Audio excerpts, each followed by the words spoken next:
नमस्कार दोस्तों, आप सभी का स्वागत है short hand house 2.0 YouTube channel पर। दोस्तों, यह डिक्टेशन 100 शब्द प्रति मिनट की गति से संपादकीय मैटर पर आधारित है, जिसकी आउटलाइन का लिंक आपको वीडियो के डिस्क्रिप्शन में मिल जाएगा, जहां से आप इसकी आउटलाइन प्राप्त कर सकते हैं। इसी तरह की डिक्टेशंस प्राप्त करने के लिए आप हमारे चैनल को सब्सक्राइब करें तथा वीडियोज को लाइक एवं शेयर करें। डिक्टेशन स्टार्ट होगी 5 सेकेंड बाद।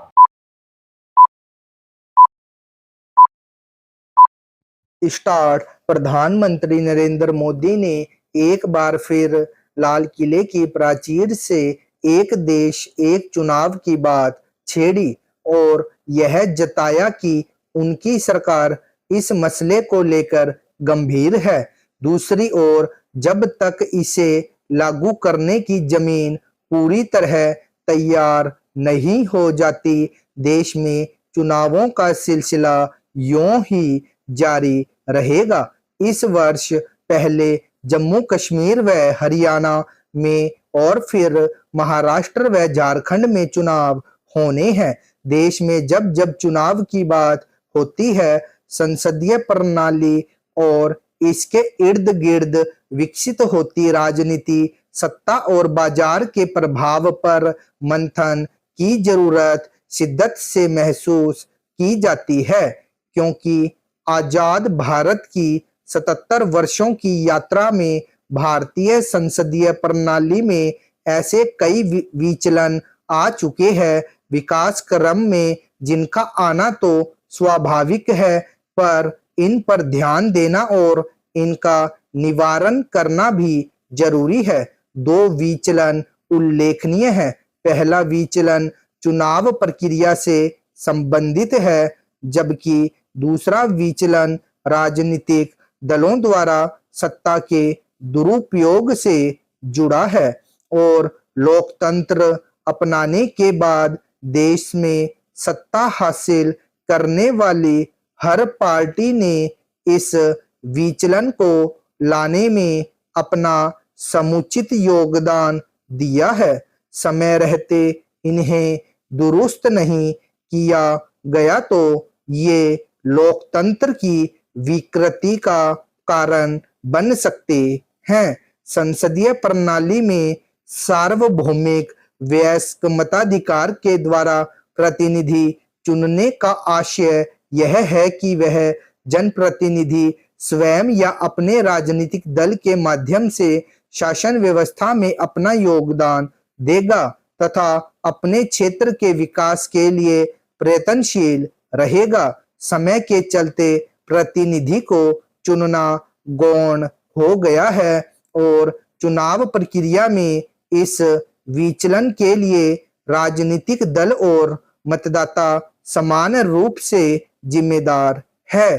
चुनाव प्रक्रिया में अब प्रतिनिधि का क्षेत्र विशेष से होने की आवश्यकता को अब आवश्यकता नहीं समझा जाता है, क्योंकि उद्देश्य येन केन प्रकारेण सीट जीतना हो गया है।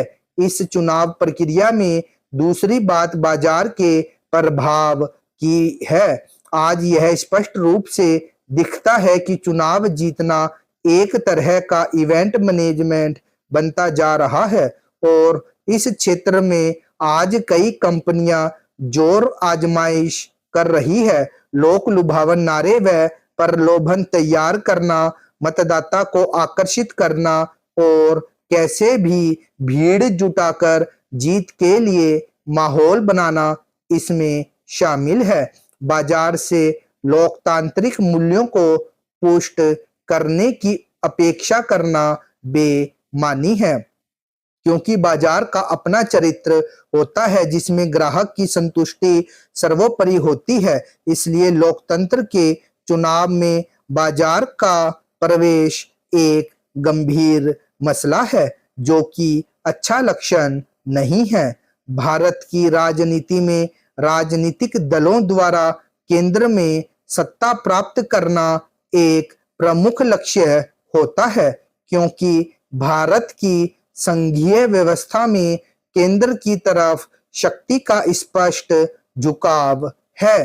केंद्र के कई महत्वपूर्ण संस्थान इस सत्ता के प्रभाव में आते दिखते हैं, भले ही उनमें स्वायत्तता का पुट हो। राजनीतिक दलों द्वारा सत्ता का दुरुपयोग और राजनीति में बाजार का प्रभाव, ये दोनों बातें अलग अलग दिखती है, पर ये मिलकर लोकतंत्र को कमजोर बनाने में भरपूर योगदान देती हैं।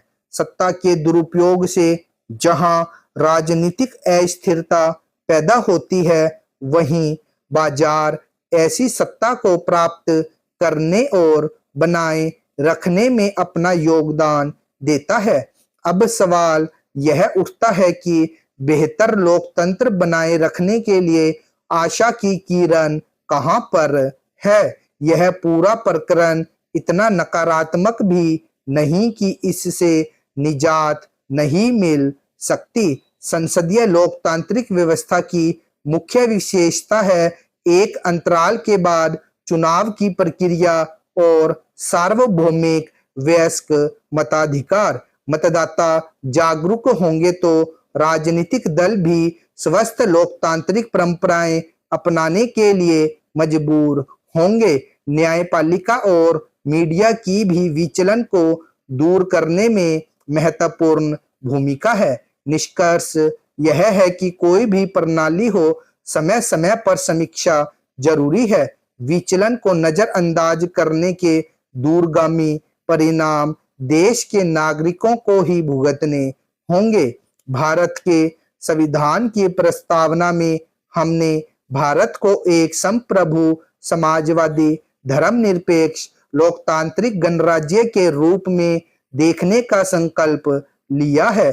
जरूरत है कि एक नागरिक के तौर पर हम इस संकल्प को सच्ची भावना के साथ फलीभूत करने में अपने योगदान के प्रति सजग हो। इसी से हमारा देश एक स्वस्थ लोकतंत्र के रूप में विश्व पटल पर अपनी पहचान बना पाएगा। स्टॉप।